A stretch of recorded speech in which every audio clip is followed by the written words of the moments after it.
आफै गाडी चलाउँदै अगाडि बढिराख्नु भएको छ। हामी दुर्गा प्रसादसँगै अगाडि बढिरहेका छौँ।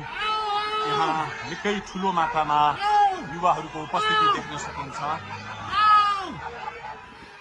निकै ठुलो मात्रामा युवाहरूको उपस्थिति, प्रहरीको बार तोडेर दुर्गा प्रसाई आफै अगाडि बढ्दै हुनुहुन्छ। प्रहरी घेरामा प्रहरीलाई गाडीले पेलेर दुर्गा प्रसाई अगाडि बढ्दै हुनुहुन्छ। अगाडि बढ्दैछौँ।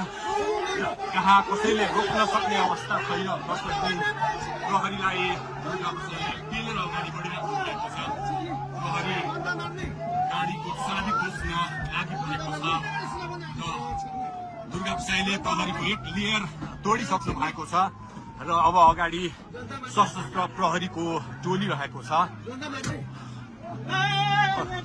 उहाँ अगाडि बढिराख्नु भएको छ। यो गाडीमाथि प्रहरीले अन्धाधुन्दा लाठीचार्ज गरिरहेको छ।